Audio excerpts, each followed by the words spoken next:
Their age. 83 years old, you know, and I'm just I haven't seen him in ages. I know. I haven't seen him in a long time, probably a year or so.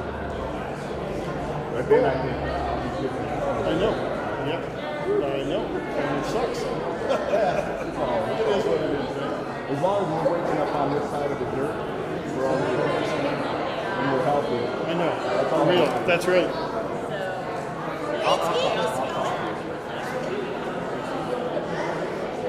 You didn't realize how much you liked it.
Hi. How are you? Didn't talk to you, but your name's on the program, so. So I was a little assertive on that. I knew you were coming. I knew you were coming. How you doing, Chief? Good. Are you taking my seat? No, I just get a. You could. Well, where am I to sit? Am I just going to come up there? Yeah, we got something up there. So. Wait, it doesn't really match what I have on. You didn't see you guys, right?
You've been hit by Native Americans. You could start a whole campaign. You could keep running into cars and. Yeah, it's just they come to the office for a prize. Yeah.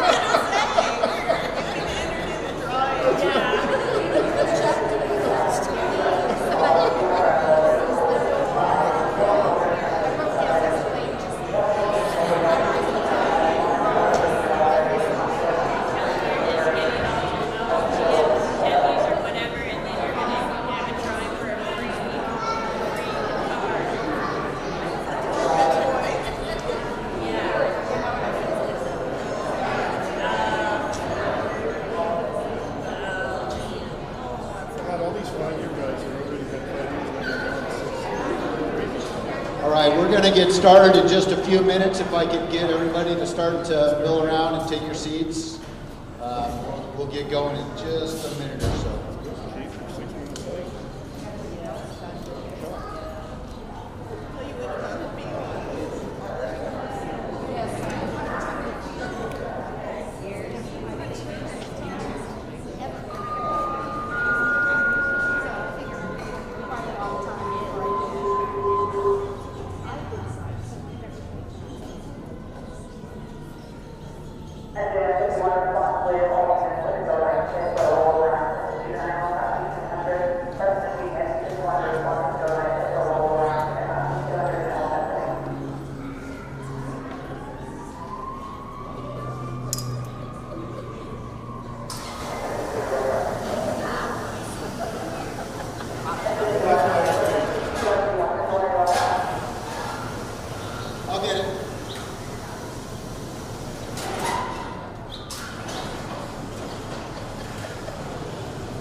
Just losing half our audience.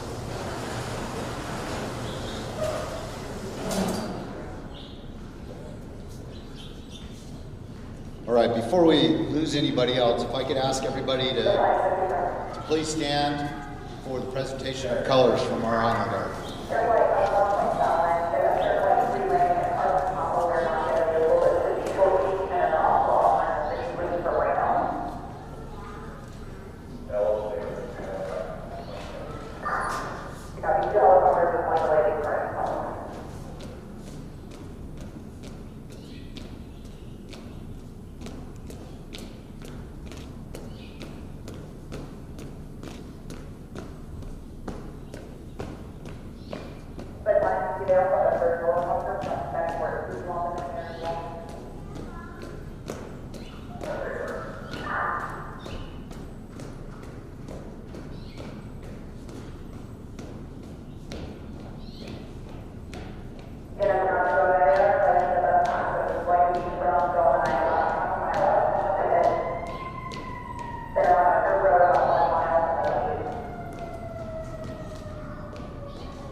everybody would remain standing, I'd like to invite Luke Wardville up for our invocation.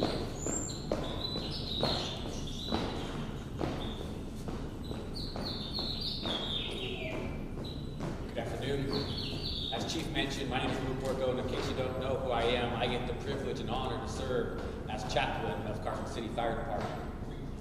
And before I begin with a prayer of invocation, I just want to remind mostly the men and women of this department of what a role you have in this community.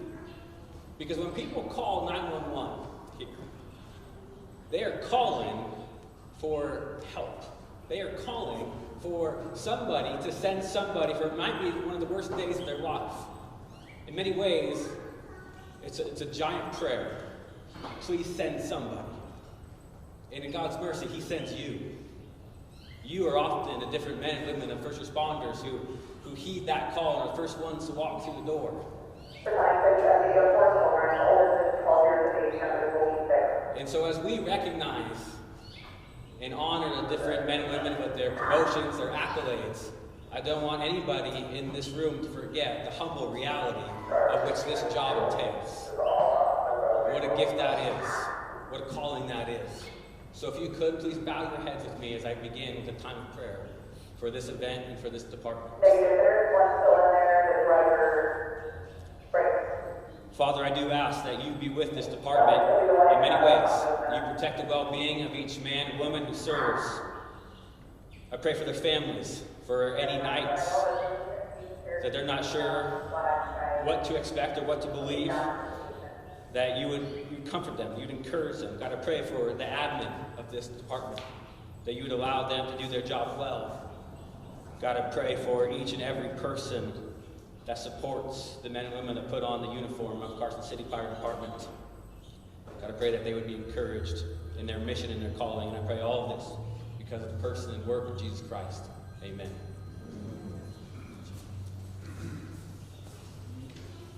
You may be seated. Thank you. If I could get one of our members to turn down the speaker on the station notification, that'll help a little bit. Thank you. So as Luke mentioned, he is our fire department chaplain, and he is the first fire department chaplain for us. And it is an honor to have him and for him to dedicate his time to our organization. He has also stepped up to be a member of our peer support organization, our peer support team, to help those firefighters and family members who are facing difficult times from difficult incidents, such as what we were responding to now. Well, good afternoon, and I'd like to welcome all of you.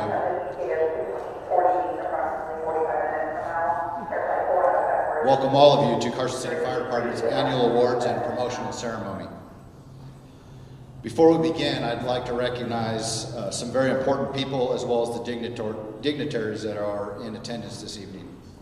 First is Shelby Price. Shelby organizes this, and her right-hand woman, her mom, Rhonda, this event doesn't happen without Shelby. From the program to the organization to the RSVPs to actually setting up this event.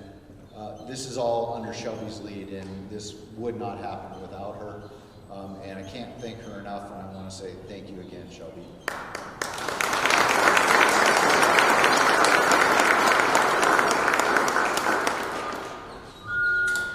And duty calls again. We'll pause for a second.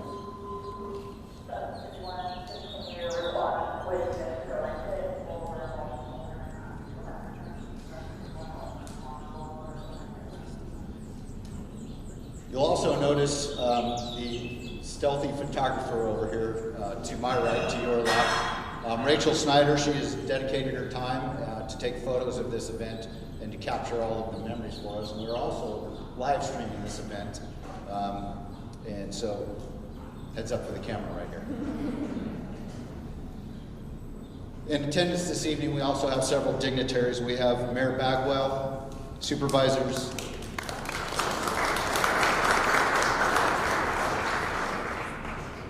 Supervisors Giomi and Schutte, I believe Supervisor White and Jones were going to be here, but I'm not sure if I've seen them yet.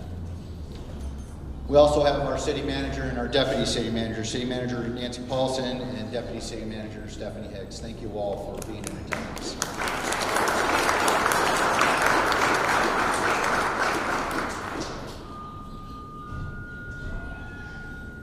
Told you we were busy.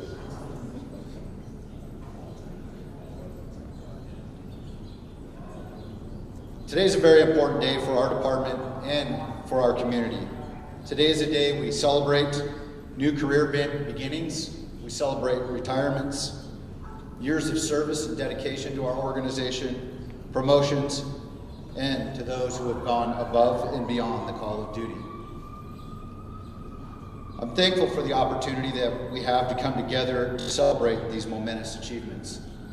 During this pandemic time, it has been difficult to actually have an opportunity to where we could all get together.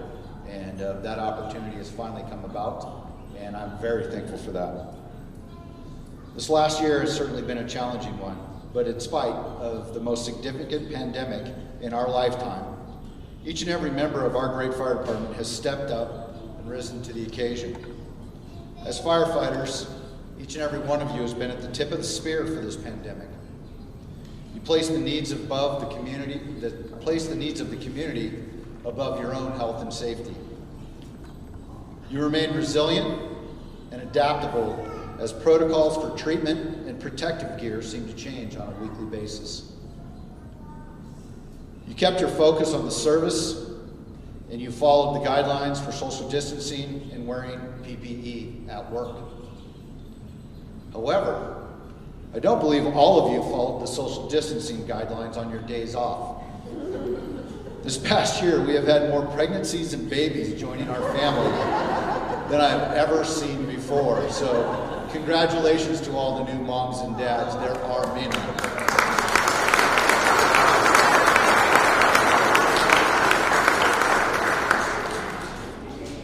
But in all seriousness, in spite of all these challenges that have been presented with this pandemic, we've had several momentous and significant achievements this past year.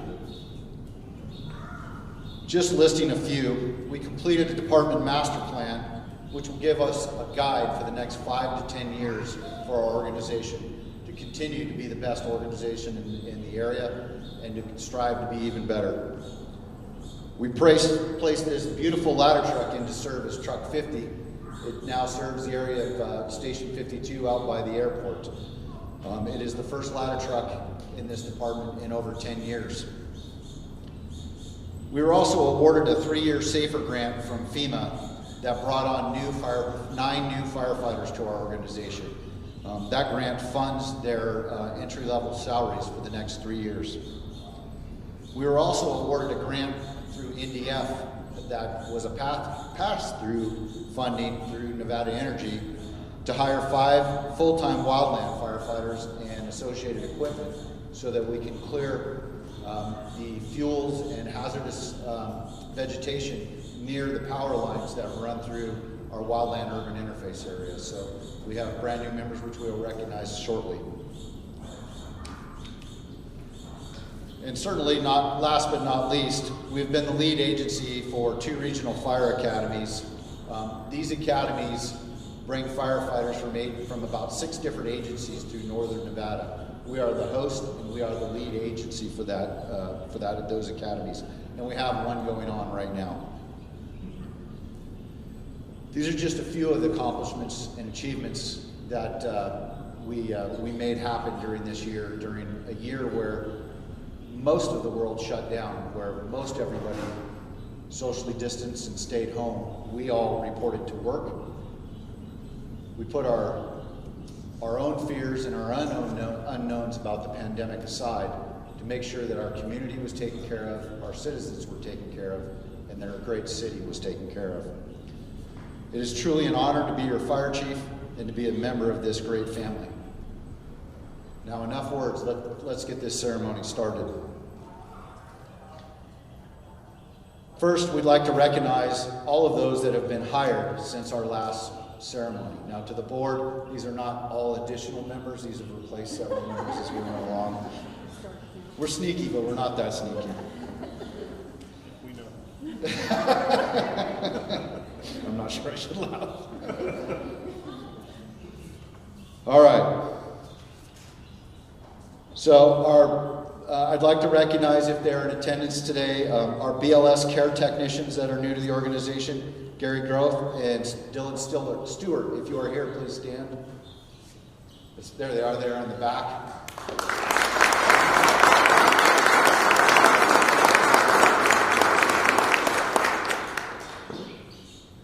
We also brought on MedTrans patient care technicians, Tim Hoover, Kerrigan McDonough, and PJ White. If you are here, please raise your hands.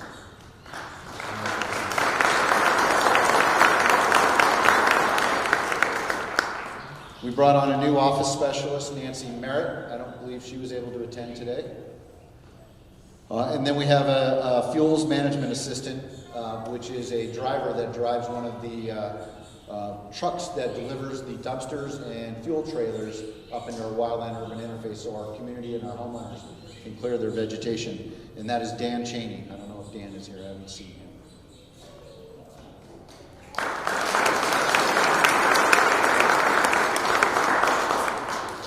Through the SAFER grant, we have several new firefighters that have come aboard. Robert Ardinger, Mitchell Ferris, Andrew Holm, Kyle Olson, Wilson Packard, Eric Robinson, and Ty Tremaine. If you are here, please raise your hands.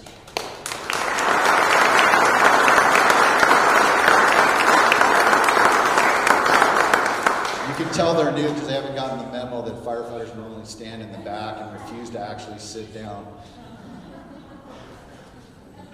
And then last but not least, our full-time fuels crew that was brought on by that grant: Dustin Carlson, Casey Green, Chris Martin, Jake Tignack, and Dustin Tremaine.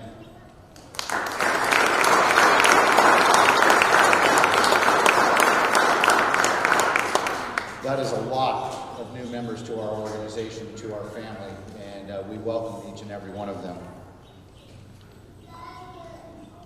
We also had some retirements this past year, which is why we have some of those firefighters. And in attendance today, we do have one of our retirees, Tom Robb, Battalion Chief Tom Robb. Tom, if you would stand, please.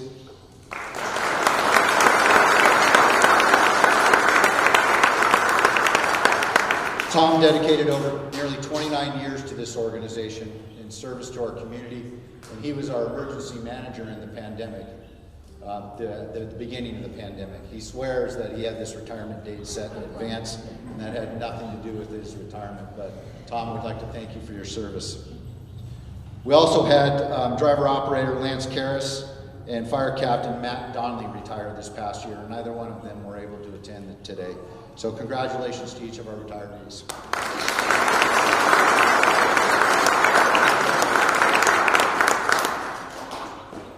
And then now we want to celebrate one of the things that with the pandemic, all of our board meetings went,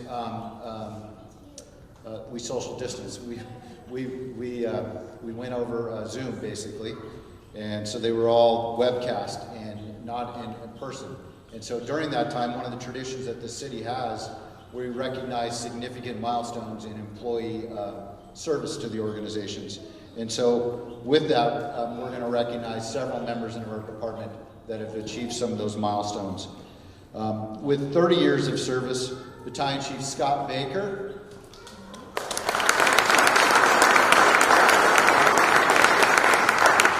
Chief Baker has been here so long, he has a lot of annual leave, so he is not here today. He's actually on annual leave. Next, if you are in attendance, we had several of them here, but a few of them are on duty today, so I know they just went out on that vehicle accident on Gonai. So with 15 years of service, we have Battalion Chief Michael Horton, Captain Brad Mihalik, Captain Kevin Nyberg, and Captain Corey Petty. If either any of those come on up, Kevin.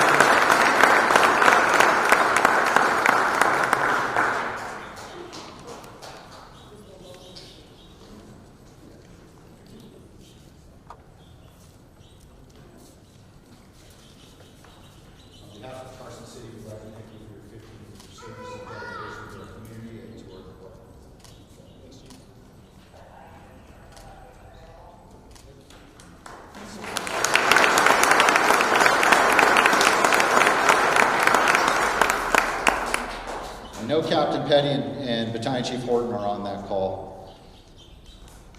With 5 years of service to the organization, and if I call your name, please come up.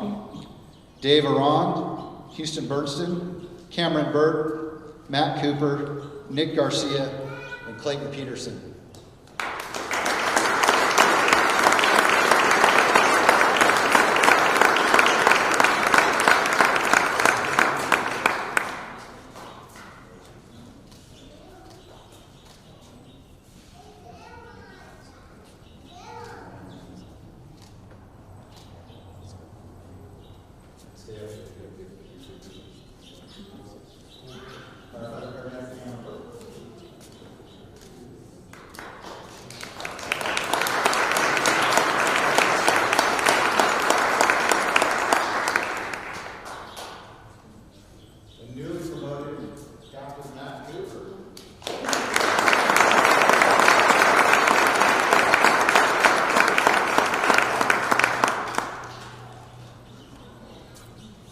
Okay, I think Rachel's going to get a picture of all three of you there.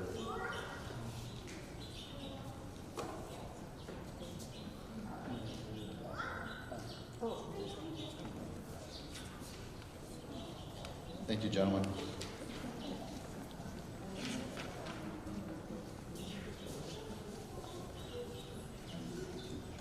All right, with all of these new hires and all of these years of service celebrations, we have some badge pinnings to take place.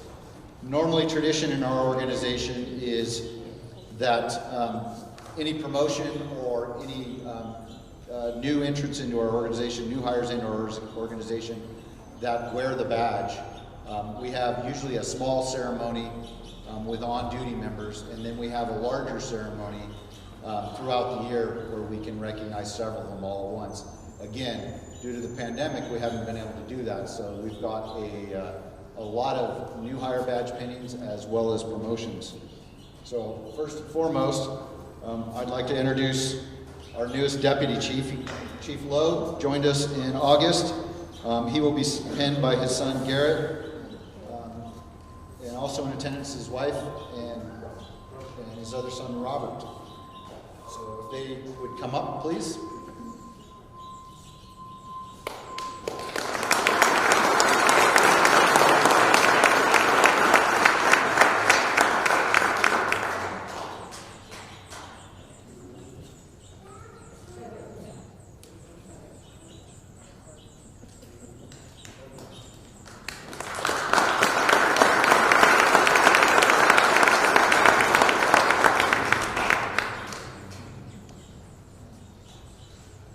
New Fire Inspector Stephanie Pagalunga will be pinned by her spouse, Jessica.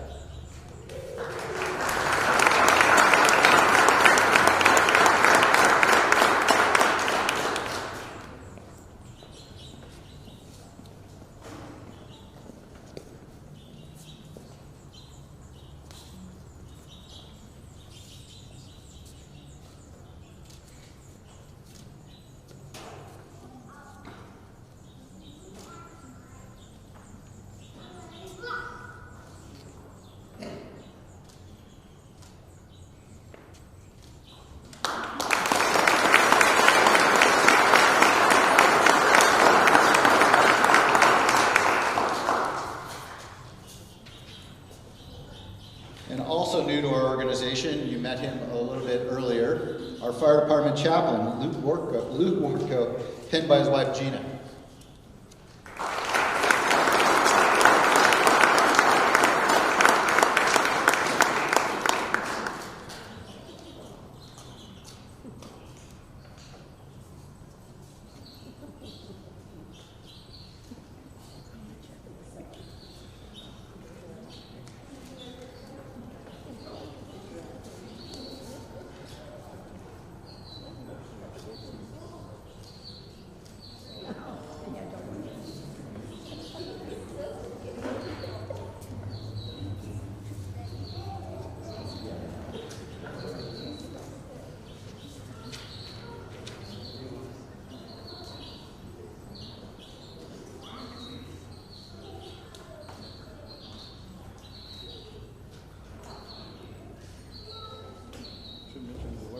Congratulations.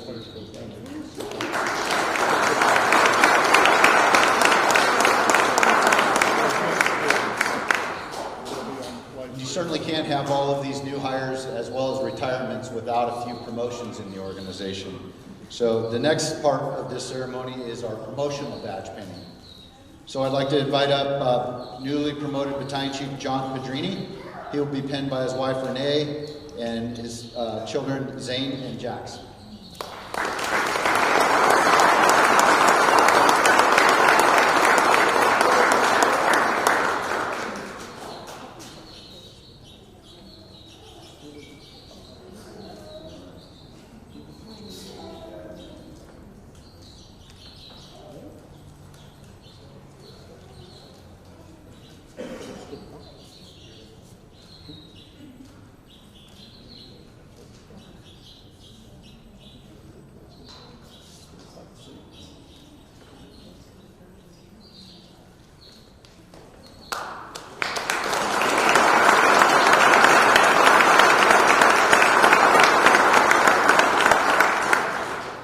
Also in attendance with Chief Pedrini are his parents, John and Patty, as well as friends and retiree John Arneson and Julie Arneson. Next, I'd like to invite up Captain Travis Boggs. Travis will be pinned by his wife, Jen.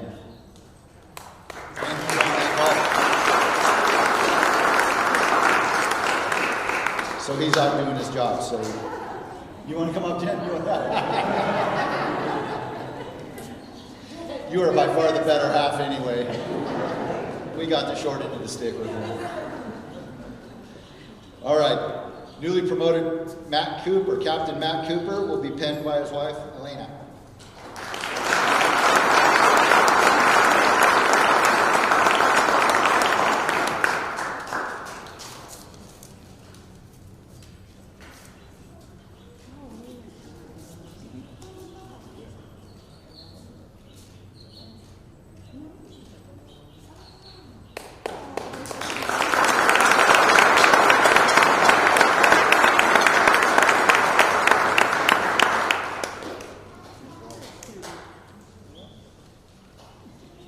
Next, we have driver-operator Jesse Kohler, who will be pinned by his wife, Gabriella.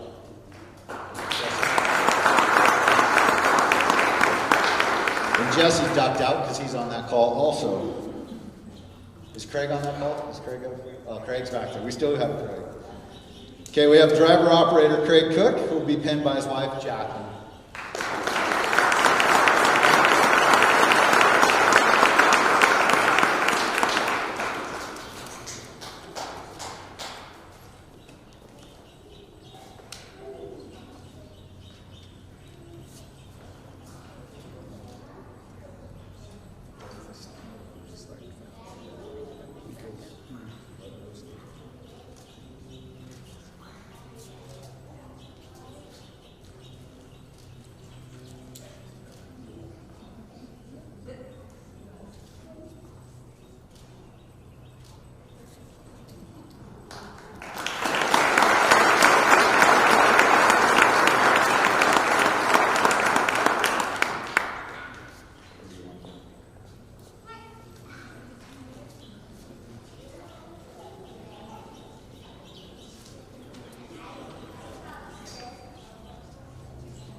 Congratulations.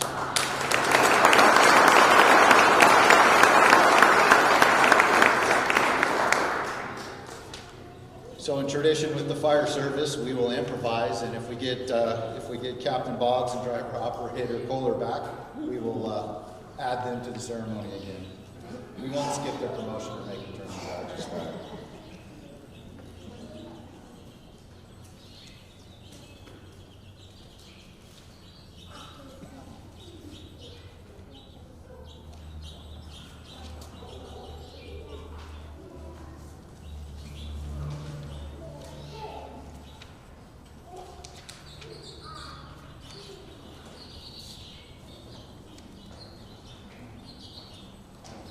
So the next part of this is we are going to go on to our awards and medal ceremony.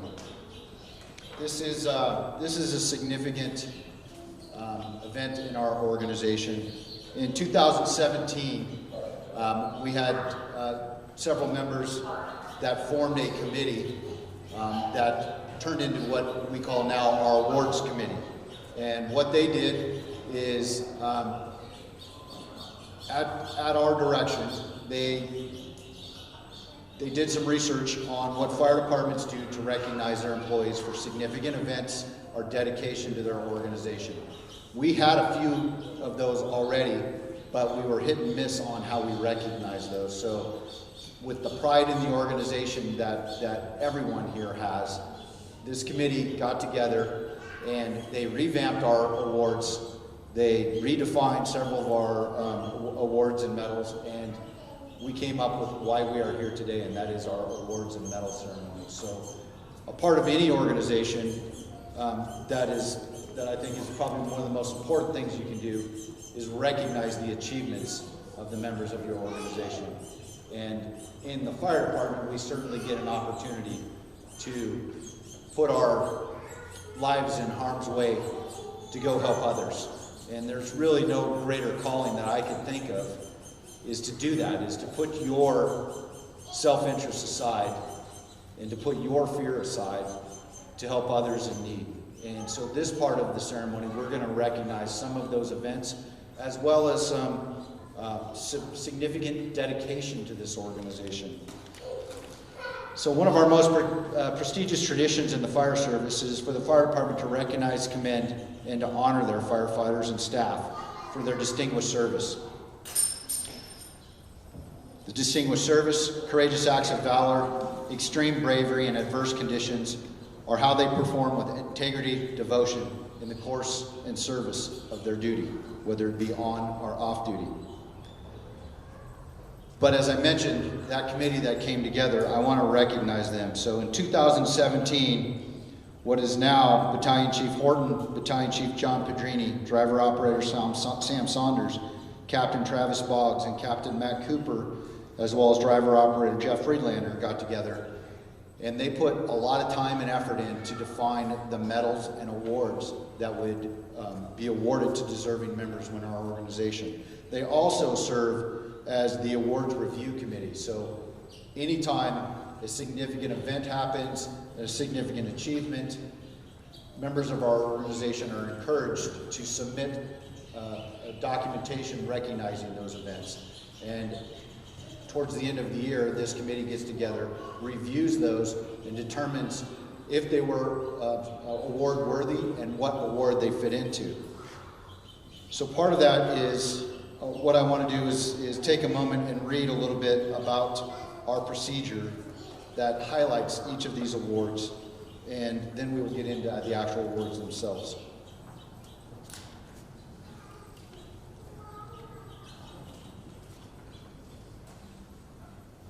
So the purpose of this procedure is to outline the criteria and the process for presenting service awards to employees and citizens for distinguished service.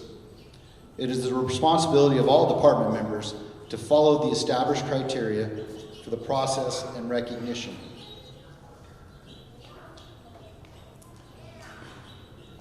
I won't bore you with all of the procedure, but it goes into outlining how the documentation is done and how we recognize each of our employees. But there are a total of 6 medals that members are eligible for to receive, and then there are 2 medals where we can recognize citizens or those who donate time and efforts to our organization. So the medals are distinguished by their significance. The highest medal in the organization is the Medal of Valor. To receive the Medal of Valor, a firefighter must be a member of the organization who, in their performance of their duty while on a call under hazardous conditions in which a member is confronted with imminent personal risks, performs an act of conspicuous heroism which furthers the highest traditions of the fire service. The next highest medal is the Medal for Bravery. To receive the Medal of Bravery, the firefighter must be a member of the department who performs an act of distinguished bravery and stamina in adverse conditions of fire, environment, weather, or hazardous materials. The third highest award is the Life-Saving Medal.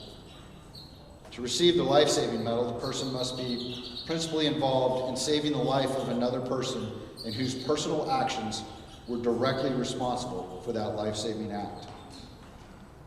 The fourth highest award is really a separate award. That is a unit citation. It is awarded to 2 or more members of fire department members who make up a company, section, or team which has performed a credible or highly unusual act of distinction during an emergency operation. The fifth highest award is the Meritorious Conduct. To receive the Meritorious Conduct Award, the recipient must be a member of the organization who performs a notable act in the performance of their duty and reflects the integrity and devotion shown by the recipient. And then the last department award is the Golden Axe Award. The Golden Axe Medal has been a golden colored pin that is available through Carson City Firefighters Association. That individual receiving the award will also receive a blast plaque affixed to a frame and hung in the stations on a rotating basis. To receive the Golden Axe, the member must have achieved a highly credible accomplishment within the organization that is commendable in nature to the department and to the fire service as a result of dedication or devotion to service. We also have 2 Citizens Awards. We have a Citizens Medal of Honor Award, and the Citizens Medal of Honor Award is the department's highest award for a civilian and may be awarded to individuals who distinguish themselves by extraordinary bravery or heroism when all of the following criteria exist. And that is, the act was above and beyond the normal daily life, when there was sufficient risk of life to the nominee that actually existed, and that an individual had time to consciously evaluate their situation, where the objective was of sufficient importance to justify, and lastly, where the individual accomplished his or her objective, and was prevented by doing the same by a disabling injury or death or some other circumstance beyond their control. The last recognition is the Fire Chief's Medal of Commendation.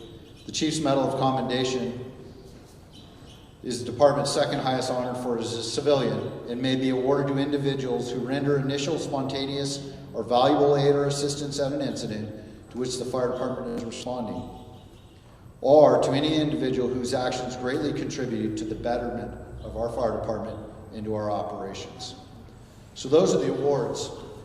And with that, we have several who have been nominated for and are to receive awards this evening.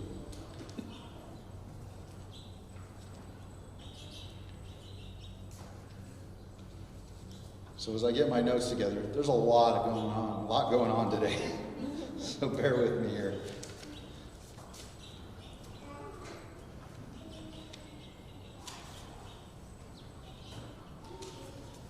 The highest award received this year is the Life-Saving Medal, and that goes to Jonathan Wilkie.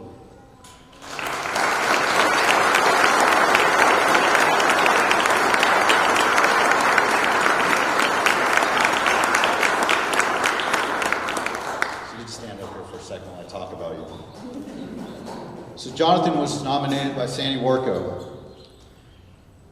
Her comments were, Jonathan Wilkie was attending a church meeting with his wife. During this meeting, this is obviously off duty, during this meeting, a gentleman arrived and Jonathan recognized was in distress with a mental health issue. He was found to be profoundly suicidal, and he immediately began the process to arrange a crisis intervention with a behavioral health expert. The patient was reluctant to go, and under normal circumstances would have likely required the sheriff to place a legal hold on them. However, Jonathan was able to establish a connection with the patient, as both the patient and Jonathan are veterans of our armed services. John had the insight and compassion to convince this person to go to the Mallory Crisis Center without using sheriff's deputies to take them. John personally drove this individual to the crisis center, and by doing so, clearly saved the life of a fellow veteran. John was directly responsible for this life-saving act. The medical staff at Mallory Behavioral Health Crisis Center sent an email following up stating that John clearly saved the man's life. In addition, all of this happened to occur on Veterans Day. John, it is my honor to present you with the life-saving medal.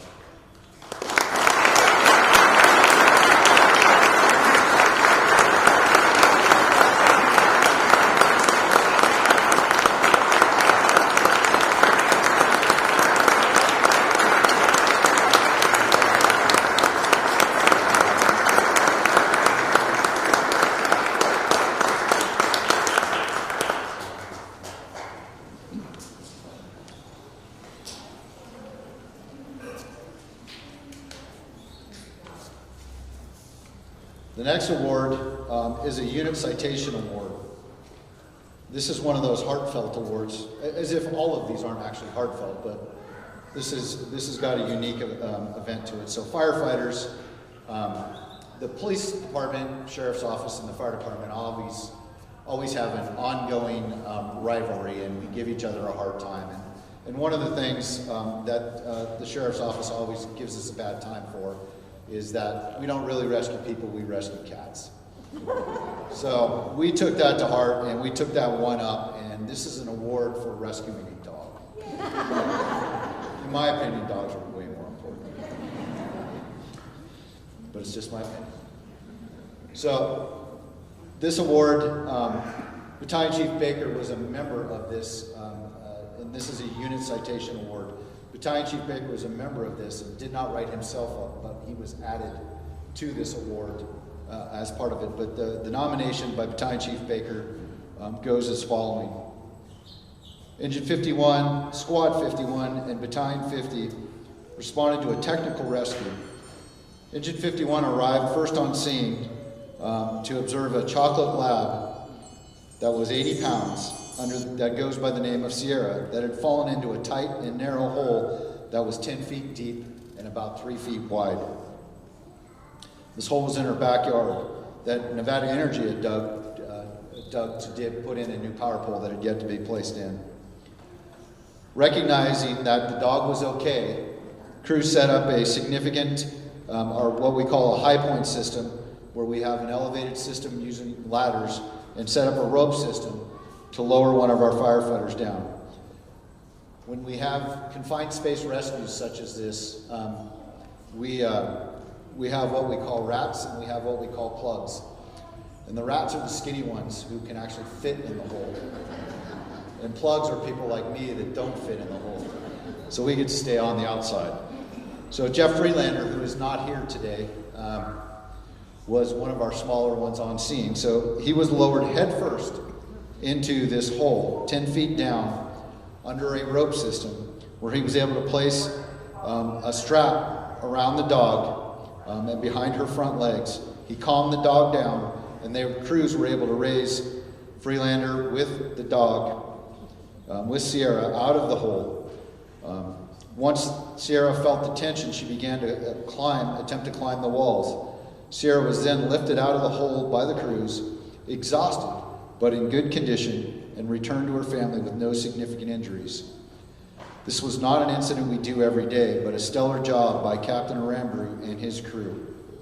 So the members that are receiving this award are Captain Diego Aramburu. If you are here, please come on up. Captain Diego Aramburu, Battalion Chief Scott Baker, who we already know ducked out today, Jeff Freelander, Firefighter Eric Hopper, Firefighter Austin Leck, and Firefighter Adam Robertson.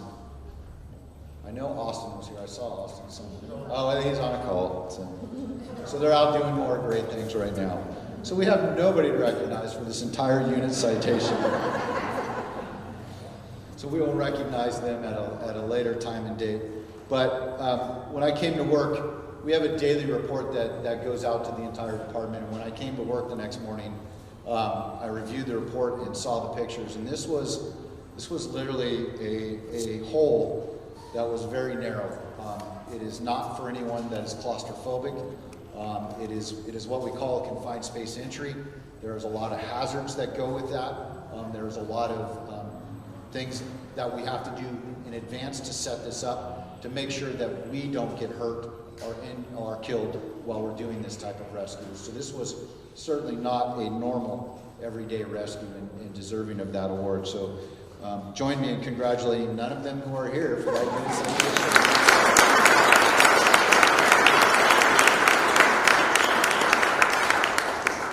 All right, next year we're going to make East Fork cover so we can keep everybody here.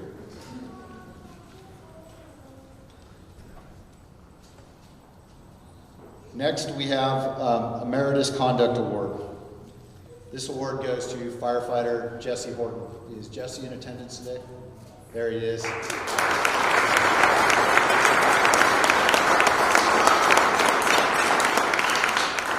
Jesse is our lead instructor in the academy, so he's on a 40-hour work week begrudgingly right now, and so therefore he's not on that call. So firefighter Horton was nominated by firefighter Chris Boyer for the Emeritus Conduct Award. Firefighter Boyer's comments read as follows. Jesse is one of the most committed people at the Carson City Fire Department. He goes above and beyond to make the department better, particularly when it comes to fighting fire. First, he has been involved in the past 4 academies, which is a huge time and energy commitment.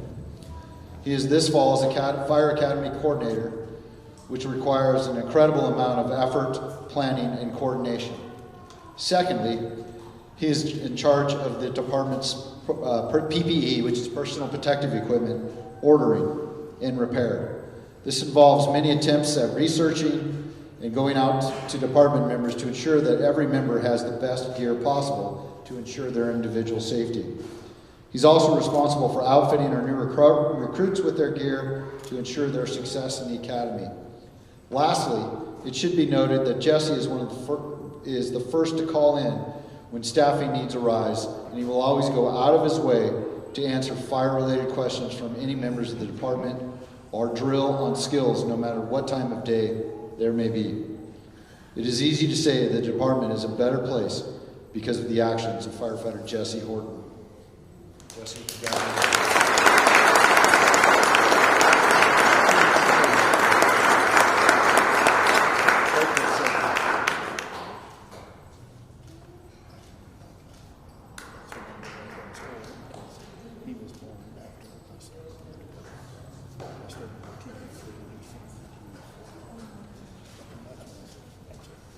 okay, our next awards are for Golden Axe Awards. So first I'd like to have Houston Bergson come up, please.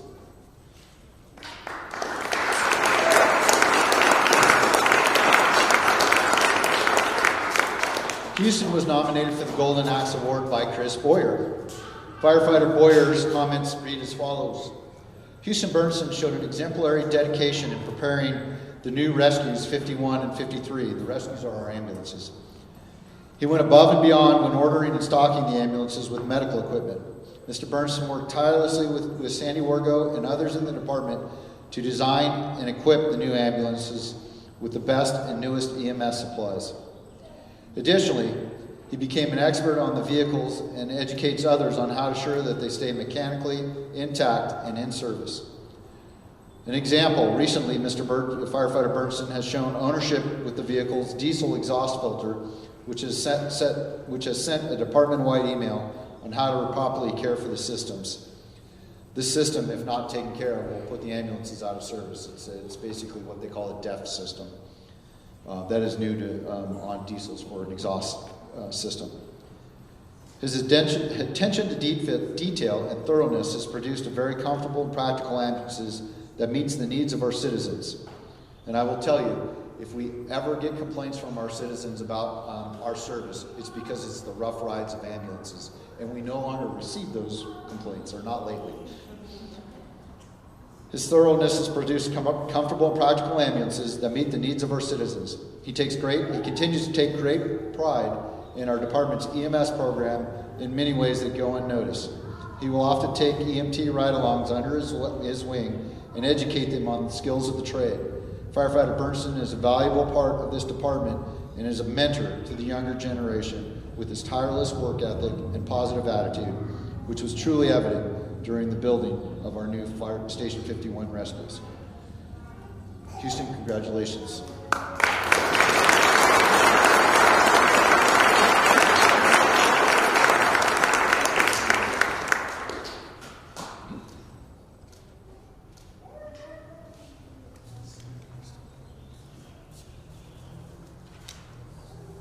The next Golden Axe Award goes to firefighter Brett Waskowitz. If I can have Brett come up.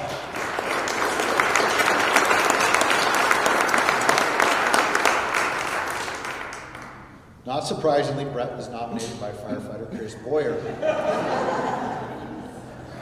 So, if there's one trend in this, it is Sandy and Chris are really good at filling out these.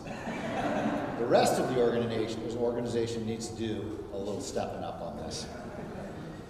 So the Golden Axe Award for firefighter Brett Waskowitz, again, is from Chris Boyer, recommended by Chris Boyer, and reads as follows. Brett, along with his wife Holly, organized a fundraiser to support the Leukemia and Lymphoma Society. They worked very hard during their own free time to advertise and raise enough volunteers to host a successful event that raised nearly $10,000 for cancer research.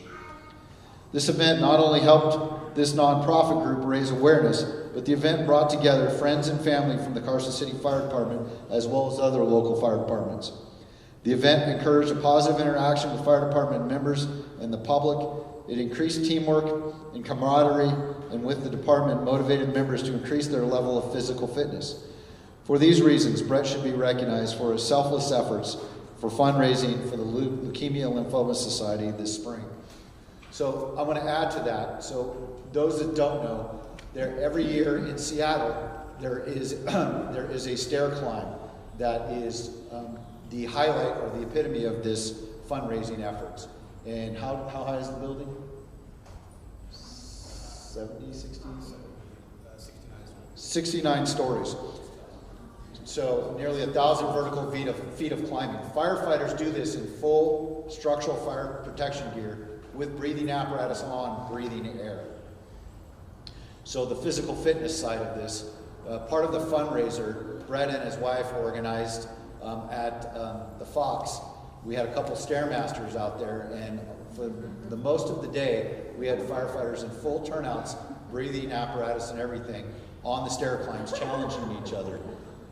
He conned me into that, and that was not fun. But fortunately, there were some refreshments afterwards, and being off duty, I partook in those refreshments. But the dedication and the time that is involved to this type of event is absolutely tremendous. So, Brett, it's my honor to award you with the Golden Axe Award.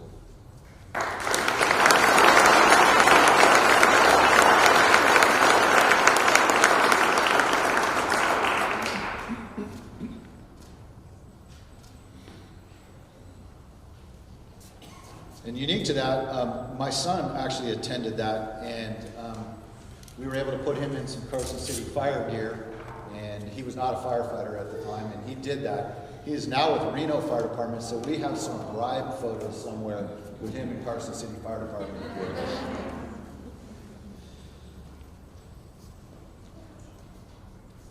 Okay, the last award that I'm responsible for giving is something that is an award that means a lot to me. And I think it means a lot to everyone in this organization.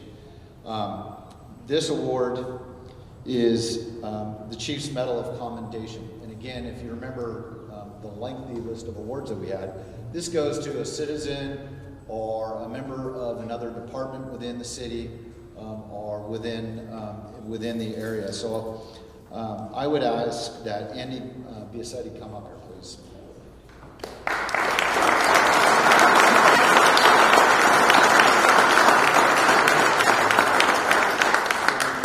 Andy's usually given us a little bit of a hard time, so now it's my honor to make him stand up here and embarrass him a little bit.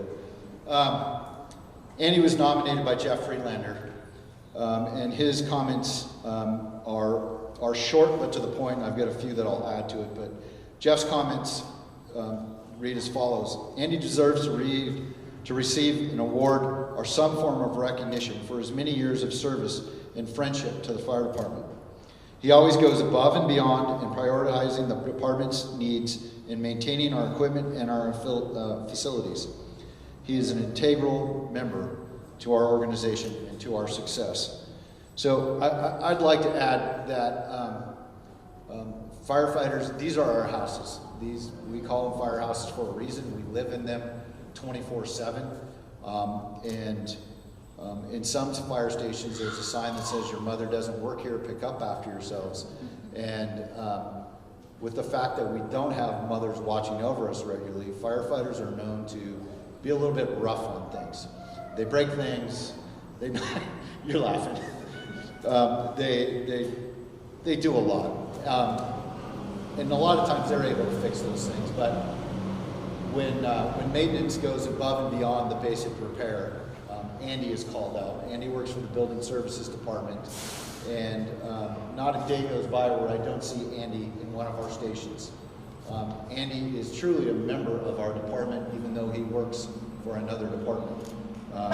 He always has a smile on his face. He's never shy of giving our guys and gals a bad time, and that's what helps fits him in. But this department would not run the way it runs, would not look as good as it looks. It would not be what it is today without Andy. And I'll add that when Andy was notified of receiving this award, he found me, and he was over ecstatic. And to be recognized by members of your own organization is something else, but to be recognized by members of another organization for your achievement and dedication. Andy, I can't think of another person who is more deserving of this award, and it is my honor to award you with the Chief's Medal of Commendation.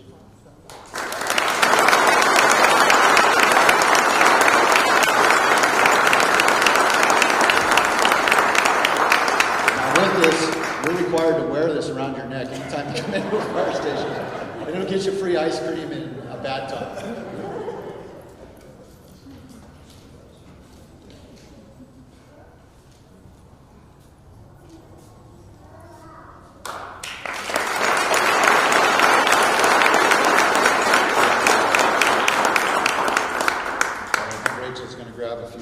There. Somebody want to shout out from the back? Anybody that came in that we missed on a recognition? Color and box, perfect.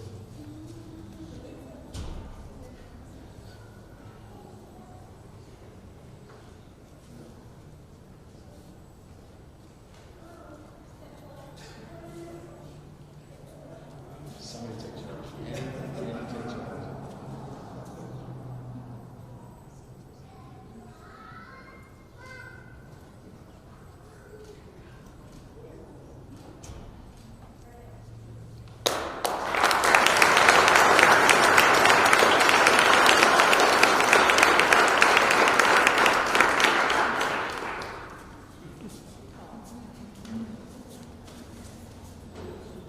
So the next part of our award ceremony is our EMS Recognitions Awards. So by tradition, our name says fire department on there. It says fire and rescue. But nearly 90% of our call volume is medically based. We are the one and only ambulance provider in Carson City, and that service is presented by the Carson City Fire Department, our firefighters and our BLS and MedTrans employees. And so this was a tradition that started last year. And so I'm going to turn the mic over to Sandy Warko because she's got some good awards.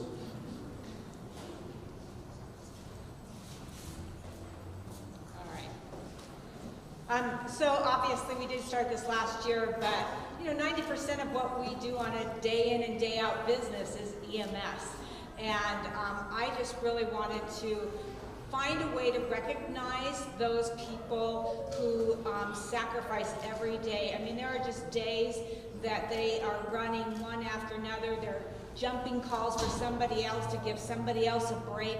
Hey, maybe they can go get lunch and we're going to take that call for them.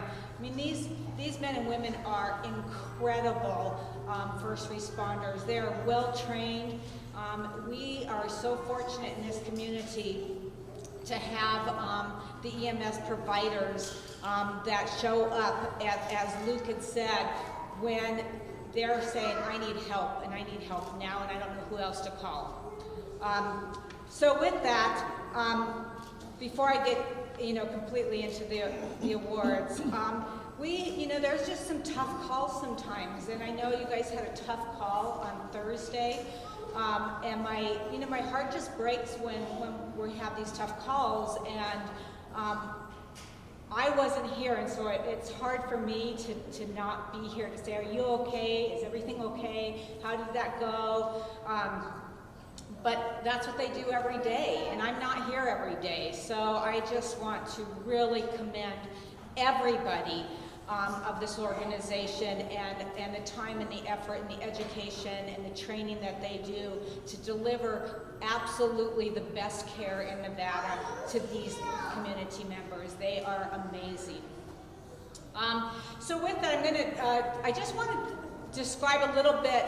Not everybody understands the difference between an EMT, an advanced EMT, and a paramedic.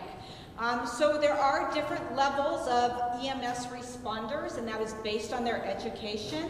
And so the EMT is at the more basic level of EMS education and responding. Our EMTs have to perform at a very high level in this organization because we run so many calls, and so they are really good at helping out at whatever level they can, and we maximize their level of service. We let them perform things that they may not have in another job. The advanced EMT continues that education, and what that does is advanced EMT starts to let them perform more skills. They can give medications. They can perform more tasks. So again, that they're that helper. And then your paramedic is your highest level, and that is usually a year and a half of schooling and then an internship. And so our paramedics are incredible here. We try to intern paramedics because we have the best paramedics to train new paramedics. So with that, I just wanted to explain a little bit about that. So there are no formal EMS like the SOPs were Chief Flamin talked about, so I kind of had to come up with my own. So the first award is the Candyman. The Candyman is that medic who actually administered the most pain medication. So you want that paramedic on your call. And so in third place of that Candyman was Bailey and Garcia. In second place, it was Heath Burton. But our number one Candyman for 2020 was Craig Cook.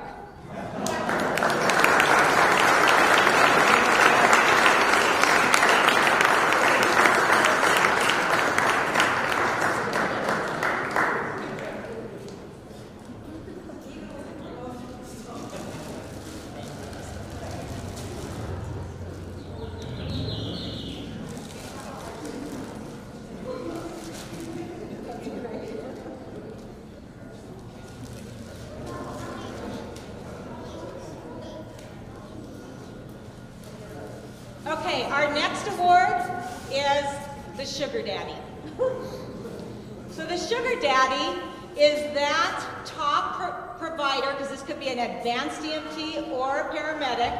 The Sugar Daddy is the top person who gave the most amount of glucose to a patient. That's usually to our diabetic patients, but the most amount of glucose. So in second place, that was Houston Bernston, but first place Sugar Daddy was Ryan Bailey.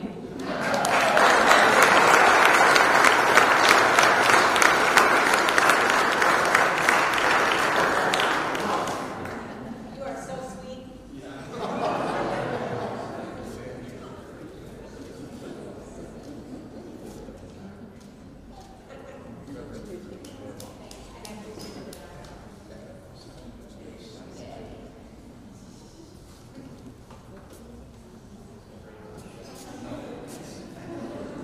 Okay, our next awards are actually our top EMS responders. And when I look at the data and the statistics, this is the top responder who does the most amount of calls as the primary care provider. So if As an EMT, it means that they were in the back with the patient all the way to the hospital. They were the primary care provider.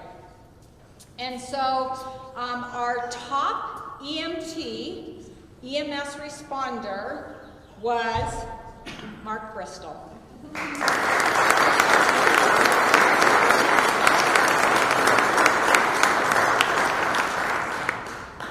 So Mark, you are my superhero.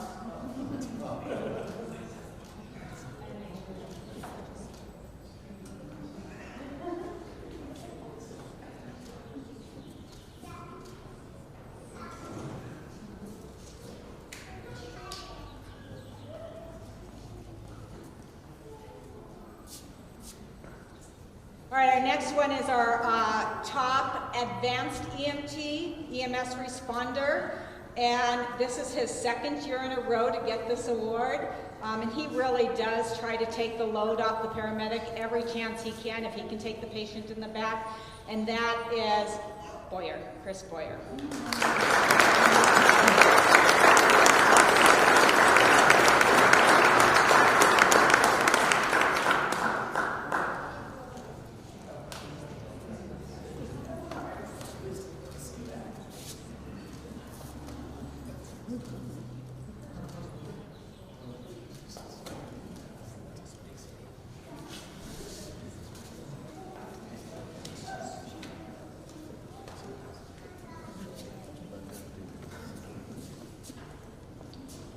Okay, our next two top EMS responders are broken up a little bit, and they're both paramedics. One is that top paramedic who ran the most amount of calls.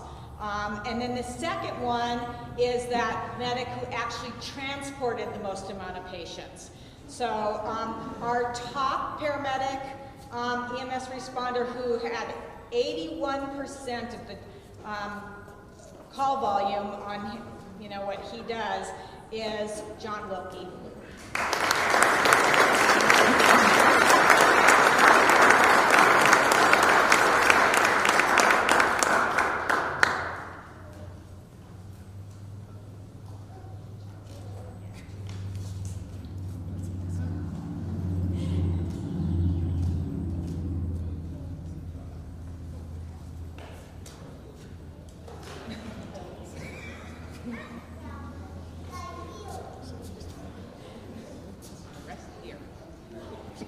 Okay, and our top EMS transporter is paramedic Burton.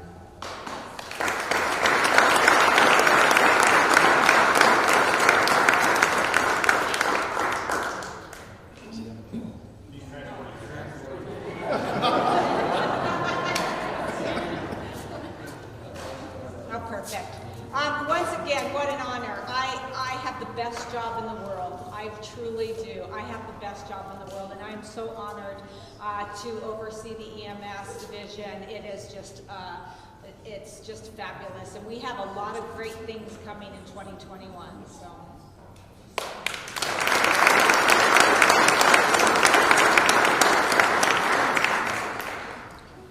Okay, as I mentioned earlier, we will improvise and adapt as we go. So we still have a couple of promotions that we will grab while they are still here.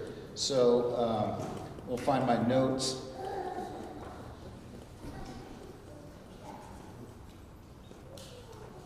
Captain Boggs, where are you at? There you are. How I missed.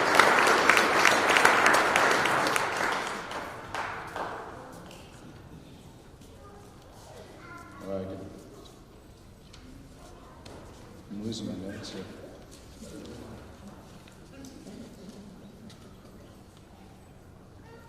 Okay, who's paying me? All right, there she is.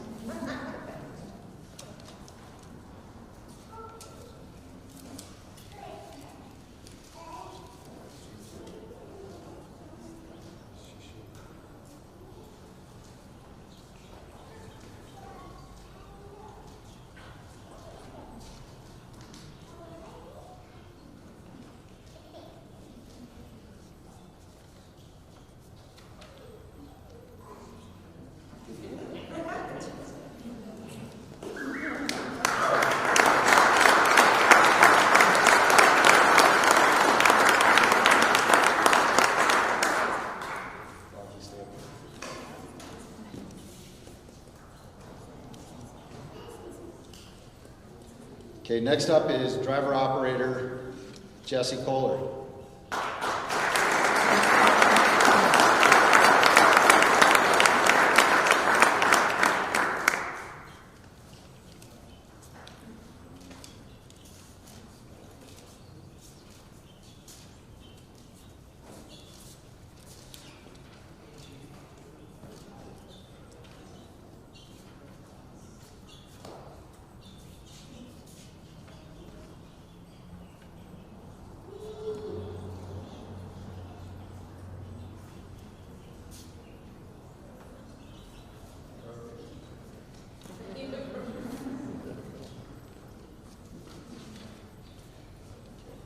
So now it is time for the swearing in of everybody that got badges today. So, have you been up here?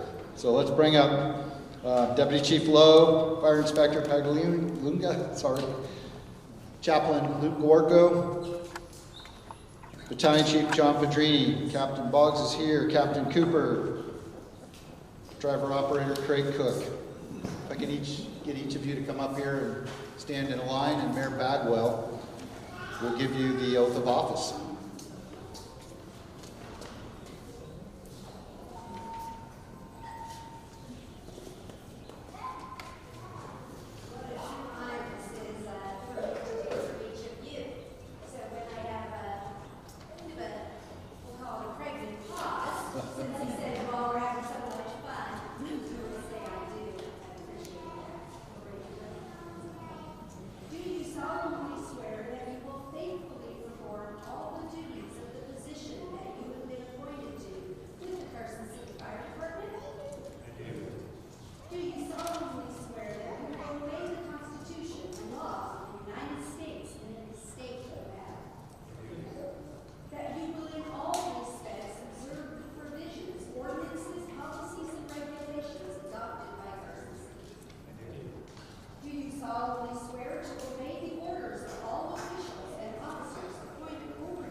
Okay, the next part of our program is something that we started a year or so ago also, and that is recognizing the relationship between the labor group and management. Each year they have an election for principal officers and executive board, and they are the leaders of the labor group at this time. And so with that, they have an oath of office that they take. So I'd ask that President Hunt, if you bring up all of the 2251 board members, and then reading them their oath this year is retired Deputy Chief out of Truckee Meadows and former Carson City firefighter Scott Gorgon.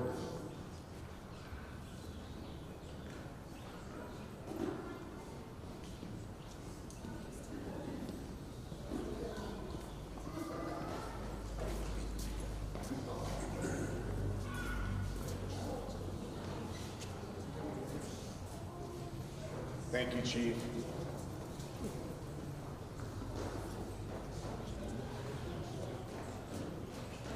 So for those in the audience, when we have elections every couple of years, depending on the local, we usually have somebody come in and do an oath. And we take this oath just like we did when we became firefighters for the organizations that we work for. So I'm going to have them raise their right hands. All right, you guys are going to have to repeat after me. I'll help you. I'll go slow. So, I pledge my honor to perform the duties of my office in compliance with the Constitution and bylaws of the International Association of Firefighters and this local. All right. All the properties and records of this union will be turned over to my successor in office at the close of my official term. I will dutifully abide by and promote the positions taken by the majority. I will dedicate my talents and energies to represent the mandates and directives of this union. I will use my good office to promote unity and harmony,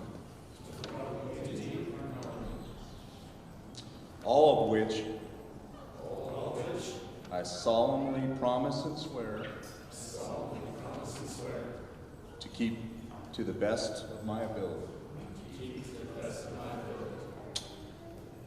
On behalf of myself, congratulations on your election to the office of Local 2251.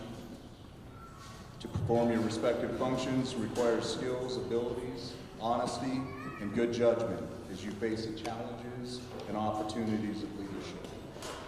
Your fellow members have shown their confidence in your ability by electing you to office. Perform your duties faithfully and well.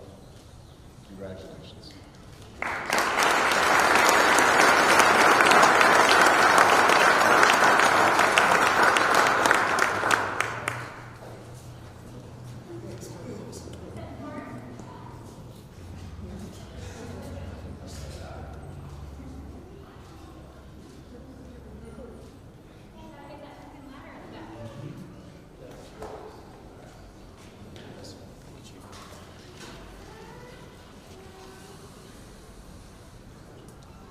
All right.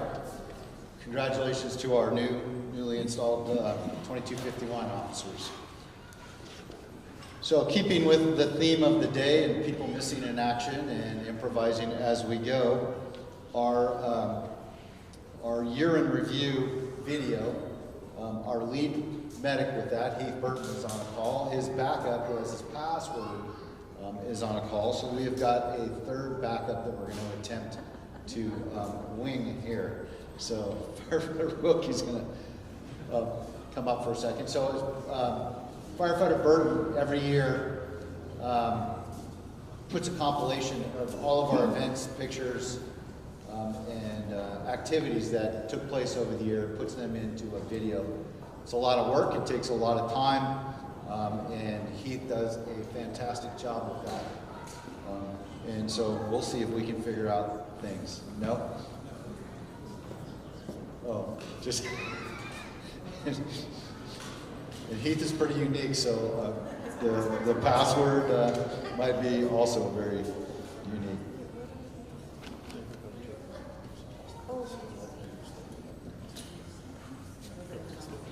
Look at that, we broke in. We're gonna have to let James Underwood know to keep an eye on Loki.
never let go.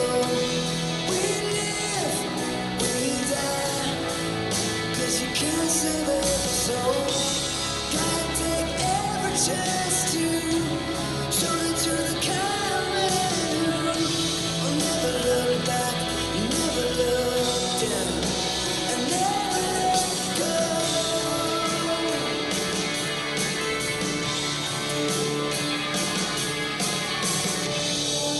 Can you lose everything you ever had planned?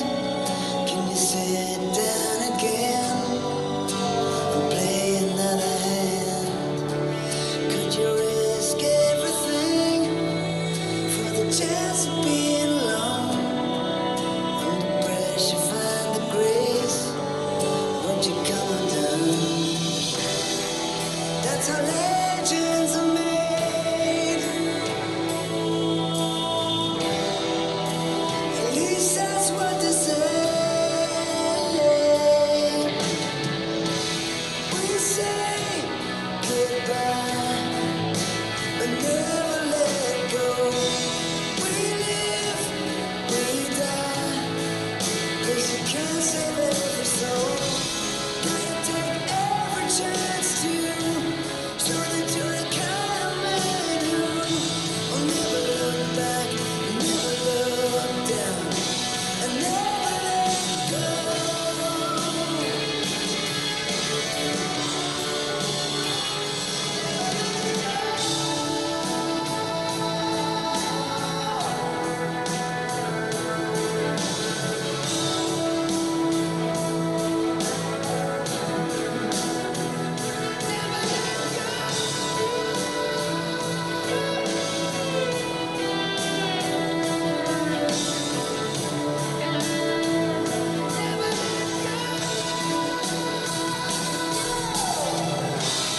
Gotta take every chance to show that you're the kind of man who will never look back and never look down and never let go. We say goodbye, but never let go. We live, we die, but you can't save every soul. Gotta take every chance to show that you're the kind of man who will never look back, never look down, and never let go. Will never look back and never look down.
like a bull chasing the matadors. A man left to his own schemes.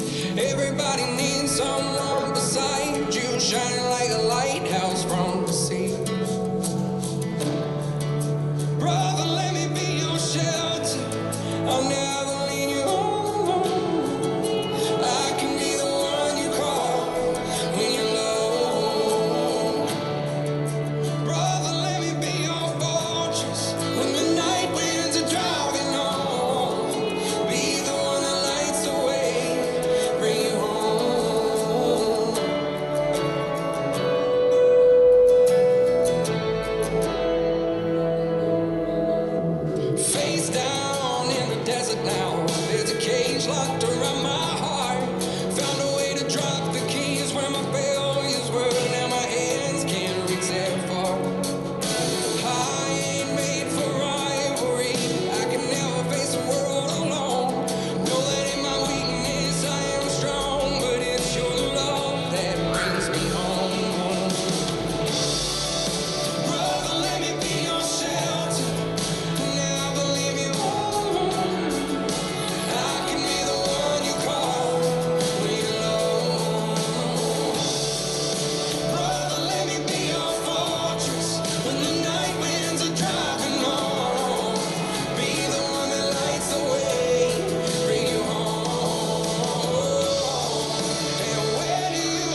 paramedic Burton for making that video happen and catching the memories of this organization. There's a few things as we come to a close here. I'd like to just make a few final remarks. The opportunity for us to get together, recognize, and to celebrate the achievements of the organization is extremely important. But I think as you saw in that video, and many times during that video, we are a family. We are a family. We are often likened to a circus. We have lion tamers and we have clowns, and we have everybody in between, and everybody gets to take turns with each one of those roles. And that's what makes this job special, because in all sincerity, some of the things that we ask them to do, that they have taken an oath to actually do, no person should have to see, should have to hear. And the importance of getting everybody together in the fire station and laughing and taking care of each other is extremely important. And to see those moments captured is absolutely fantastic. It's moments like this that makes me, actually it's not even moments like this, it's pretty much every day. I'm absolutely honored to be a member of this family, and to see the great work that happens out there every single day. And as we saw at the beginning of the ceremony, a very serious accident involving a family up on Gonai, knowing that we have the absolute best of the best. And we hear that often from our citizens, and you can't be more proud. And Sandy hit it on the head. We have the best damn paramedics around.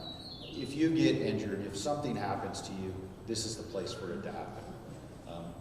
Not only are they good at what their job and that they know their job, they are compassionate.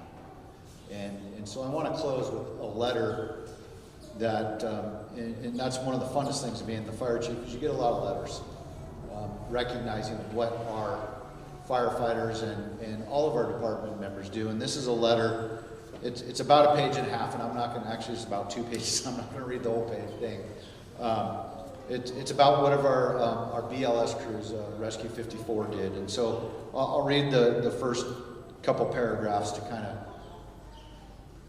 highlight what makes me proud of this organization and what our firefighters really do. So it says, Dear Chief Slayman, on behalf of our large family in Bishop, Clovis, Myers, California, plus Boise, Idaho, I wish to extend our family's deepest appreciation to the Carson City Fire Department members, their medics, and Ty, Robert, Sandy Warko, and Shelby for so kindly executing the basic life support transfer of my mother from Prestige Care in Carson City to her home in Bishop on August 11th, 2020. From the moment I spoke with Shelby and Sandy to the morning when my mother was loaded up and transferred to Bishop, the CCFD staff were so professional and kind, even when I panicked a bit when the phone system went down. During all of her trials in her 9-week battle with a very large stroke, we had hoped to bring our mother home as soon as possible. With all the COVID requirements, it took quite a long time. But when we found out CCFD was willing to provide the transportation for our mom, it was a blessing, and we knew she was in good hands. When Ty and Robert picked her up at Prestige, I told her she was going home and that these two handsome young men would be taking great care of her to get there soon. Her once dull blue eyes lit up in a sparkling way that I had not seen since she had the stroke on Father's Day morning. As they were readying her from her care flight from Northern Nevada, from Inyo to Renown, her mind was still on the planned dinner with our dad and my sisters, and that the cherries for the dessert were all prepped on the fridge. She was always thinking of our family. It goes on, and a few more comments about Ty and Robert and our BLS crews, but that's what this fire department is all about. Every city has a fire department, but there are very few fire departments that I can say that can hang their hat on being the compassionate firefighters that this organization has and continues to demand and expect. And people often ask me, what do I look for when we hire firefighters? Is it their resume? Is it their fire? Is it their education? And honestly, the first thing I look for is their character. If you have the right character, you have to be able to walk into a stranger's house at 2 o'clock in the morning and be willing to accept their baby, their mother, their father, their grandparents, and take care of them. And the fact that they are willing to do that to complete strangers, that's what I look for. That somebody understands what that is all about. We will teach you to be a good firefighter. We will teach you to be a good paramedic. But I can't teach you to be a good person. And so that is absolutely what we look for. And when you see the men and women in blue back here and driving around on these pretty yellow fire engines, I thought I'd say pretty yellow before, but these pretty yellow fire engines, you know you have the best of the best, and there they go again. So on behalf of me and our entire organization, I want to thank everyone for being here. I want to wish all of the mothers a happy Mother's Day this weekend, especially all of our new moms out there, because there are a lot of them. And we'd also like to extend an invitation to everybody. We have the outside patio at Red's reserved this evening for us, and like to go and celebrate. And please join me in thanking everyone and recognizing everyone that made this happen, that was celebrated today, and those that we will celebrate in the future. Thank you very much, and have a great evening.